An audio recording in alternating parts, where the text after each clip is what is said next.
الكثير منا وخصوصا في لحظات النجاح، خصوصا من الشخص كيحس نفسه أنه متميز، كيهمسلو في ودنو واحد الصوت خافت ولكن مزعج إلى أبعد الحدود. هاد الصوت كيقول له لا، انت ماشي ناجح بصدق. هي مسألة وقت ويكتشفوا الخداع ديالك. النجاح ديالك مجرد صدفة، النجاح ديالك غلطة مقبولة مؤقتا، ولكن في الأصل كل هذا النجاح هو نجاح مزور، ماشي نجاح حقيقي. هاد الصوت كيسميوه علماء النفس بمتلازمة المحتال.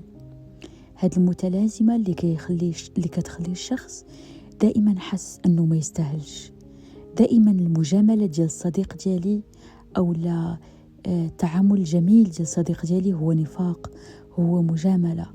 دائما النجاح ديالي هو صدفة. دائما الحب ديال الأصدقاء ديالي مثلا هو فقط لأنهم كيشفقوا عليا. دائما هناك تفسير آخر إلا التفسير الحقيقي، وهو أني نستاهل، وهو أني فعلا نجحت بكفاءتي. فمتلازمة المحتال هو شك ملازم للحظات الجميلة، للحظات اللي كنحسوا أننا فيها متميزين، ملازم للنجاحات ديالنا اللي تعبنا فيها ونجزناها بالجهد ديالنا، ملازم لكل حاجة جميلة في حياتنا. من التمارين القوية جدا في التخفيف من متلازمة المحتال والصوت ديالها المزعج هو تمرين رداء الشك. كيفاش كنقوم بهذا التمرين؟ كنجلس في مكان هادئ، كناخذ ورقة وقلم، ثم كنكتب الأشياء اللي أنا عارف أنها جميلة، أو أنا عارفة أنها يعني أنا متميزة بها، أو أنا نجحت فيها. ثم أنا عارف كذلك أني كنشك فيها. أنا عارف كذلك كل ما تذكرات هذه المسألة كل ما كيطلع معها شك، كل ما حسيت بهذا النجاح كل ما كنحس رفقته بشك معين. فأنا كنكتب كل هذه الأفكار وكل الشكوك المتلازمة لها، ثم كنجلس في بلاصة هادئة وكنغمض عيني وكنحاول كل الأفكار اللي أنا يعني كتبتها من قبل كنحاول فقط نتذكرها، أو أغلبها نتذكرها على شحال ما قدرت.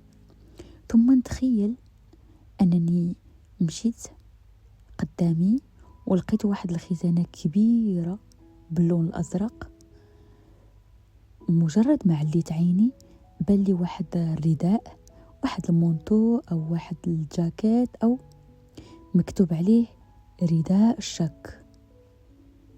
نقرب لذاك الرداء بشوية ونهزو ونلبسو. هادشي طبعا في الخيال ديالي. هذا الرداء هذا مليء بالجيوب، فيه بزاف الجيوب. فأنا نتخيل أن كل الأفكار اللي فيها شك، كل الأفكار الملازمة للنجاحات ديالي واللي هي شكوك متلازمة المحتال، نحاول أنني نوضع كل فكرة، نتخيل أنني نوضع كل فكرة في الجيب الخاص بها حتى نملأ كل رداء الشك بالأفكار. ثم نتخيل أن الآن الرداء بدأ يتقلني، بدأ يخليني مطأطأ الرأس، بدأ يخليني كنحاول نتخبى من النجاحات ديالي، بدأ يخلي الخطوات ديالي بطيئة، بدأ ينقص من الفرحة ديالي فيما يتعلق بنجاحاتي وإنجازاتي. ثم فجأة ناخذ نفس عميق جدا ونتخيل أنني بديت كان نزول كل هذه الأفكار من الجيوب ديالي، الفكرة الأولى والثانية والثالثة إلى غير ذلك. وكل ما زولت فكرة نتخيل أن الرداء كيولي أخف، أحسن، أخف وزنا. هو أخف حتى على النفسية ديالي. مع آخر فكرة نتخيل أن الرداء بدا كيتبدل اللون ديالو، بدا كيولي في اللون المفضل ديالي، اللون اللي كيعجبني. نتخيل أن حتى الملمس ديالو بدا كيتبدل، كيتغير.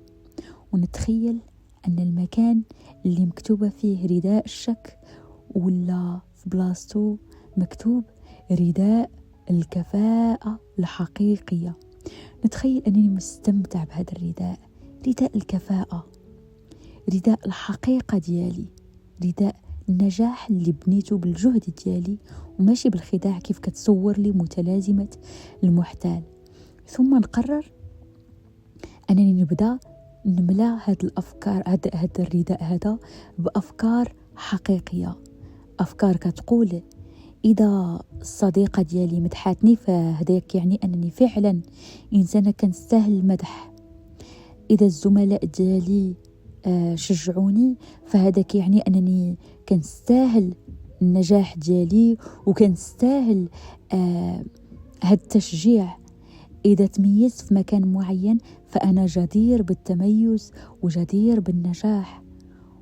ونبقى هكا حتى نملأ الجيوب الرداء الجديد، رداء الكفاءة الحقيقية. وكل ما ملأت جيب نحاول نطلع من الكثافة الحسية ديال الإحساس ديالي بالاستحقاق، بالقدرة، بالكفاءة وبالنجاح الحقيقي. ننسى لي التمرين، نحاول ندير وأنا في هذا الشعور هذا نحاول ندير حركة معينة، مثلا نشبك يد مع يد، أو نقيس في شعري، أو نقيس في الوجه ديالي. المهم ندير حركة معينة وأنا حاس بهذا الإحساس الجميل جدا. وفي حياتي اليومية كل ما حسيت بالشك نعاود ندير فقط هذه الحركة، لأنها كترجع لي التمرين، الأحاسيس اللي جات معاه، الأفكار اللي تبدلت معاه. وأهم حاجة فكرة أنني بدلت رداء متلازمة المحتال الكاذب برداء الكفاءة والنجاح الحقيقي والاستحقاق والتميز. سلام.